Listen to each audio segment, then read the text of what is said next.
Olá pessoal, mais uma vez estou aqui para falar um pouco então desses primeiros anos do apóstolo Paulo aí, né, na Bíblia, lá em primeira carta aos Tessalonicenses, né.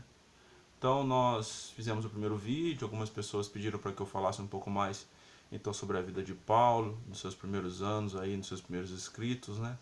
Então eu gostaria de enfatizar então algumas coisas, né, algumas questões que não ficaram muito bem exploradas no primeiro vídeo. Estou fazendo vídeos curtos para que o pessoal acesse também, às vezes fica muito ruim, né? Ficar falando. E às vezes vídeo muito grande também, as pessoas não têm paciência de ficar vendo. Então eu vou tentar ser preciso, assim, sintético e bem objetivo naquilo que eu vou falar, né? A primeira carta de Paulo aos Tessalonicenses, ela tem alguns eixos que são considerados eixos principais. Então, por exemplo, a parousia é um, que é o arrebatamento, a segunda vinda de Cristo. Outro eixo principal é a temática da ressurreição.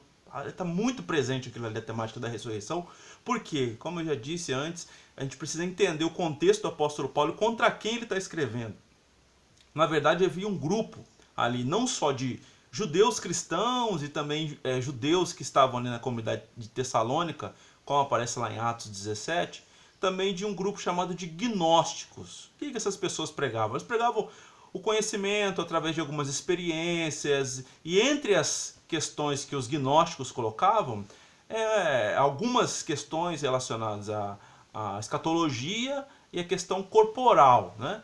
Lá em 1 Coríntios vai aparecer de novo esse tema da ressurreição, dizendo que se batiza em nome dos mortos. Isso também é uma crença que Paulo está tentando combater. E aqui, logo no capítulo 1, ele fala que Jesus foi ressuscitado por Deus dentre os mortos, ou seja, dá a ênfase no ministério da ressurreição de Cristo, e depois parte lá no final do capítulo 4, capítulo 5, para a questão do arrebatamento, né? Mas qual que é a importância, então, desses primeiros escritos do apóstolo Paulo? Paulo está aqui ainda sobre as influências da sua experiência com Deus, dali o terceiro céu, daquele arrebatamento de sentidos, a viagem celestial, né? Que aparece muito num livro que a Bíblia não menciona, obviamente, que a Bíblia não menciona tudo, né? Mas que está no background ali, que chamado é Merkavah, que dá a ideia de viagem celestial, carruagem celestial. O apóstolo Paulo está ainda influenciado por esse tema, e também o Apocalipse de Enoque, Apocalipse diversos que existiam ali, livro de Abraão e outros livros que a Bíblia não menciona, mas são tradições judaicas paralelas que ele está ali tratando. Então, nesse momento agora da carta, o apóstolo Paulo faz algumas recomendações e retoma um tema no capítulo 4, que é uma vida de santidade. Antes dele falar do arrebatamento, ele fala da perseverança de uma vida de santidade. Interessante a gente parar um pouco e refletir sobre isso. Por quê? Porque o apóstolo Paulo, naquele primeiro momento, chamado os cristãos da primeira hora, estava acreditando que Jesus viria em breve, ali, na iminência da segunda vinda de Cristo. E ele chama então a atenção, o povo, para que pudesse guardar essa vida em santidade, em santificação. É um tema hoje não muito explorado nas igrejas, né? A questão da santificação. As pessoas têm esquecido muito disso, de praticar as obras de piedade, de misericórdia, de não cometer algumas questões de éticas e morais que estão sendo é um problema recorrente da igreja cristã do nosso tempo. Então o apóstolo Paulo está falando ali no capítulo 4 especificamente em relação a isso. Por quê? Porque o grupo que o apóstolo Paulo combateu durante talvez o seu ministério inteiro, depois que ele sai de Tessalônica, que eles saem ali, depois ele manda Timóteo, depois que esse grupo de Paulo sai, um outro grupo de cristãos entra ali e começa a disseminar coisas que o apóstolo Paulo não falava, como eu já disse, da ressurreição, uma vida dissoluta. E aí esse grupo também ele se beneficiava da comunidade. Esse grupo também retorna lá em Corinto, agradava as pessoas demais, adulava o ego de alguns e se beneficiava da vida financeira e etc. E eles viviam ali obreiros, falsos obreiros, né, inclusive e tal. Por isso que o apóstolo Paulo depois fala assim: Demas me abandonou, seguiu o presente século e foi para Tessalônica.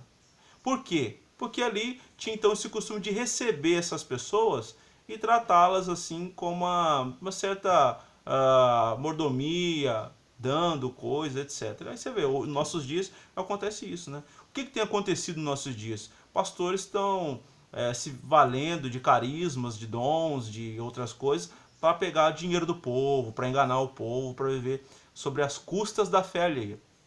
Mas o apóstolo Paulo, ele está tentando resgatar a palavra de Deus de fato ali e a transformação de vida, que é o principal foco da pregação paulina.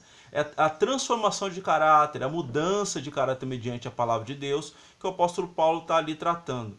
Antes de falar do arrebatamento, ou da segunda vida de Cristo, ele fala então desse tratamento de caráter.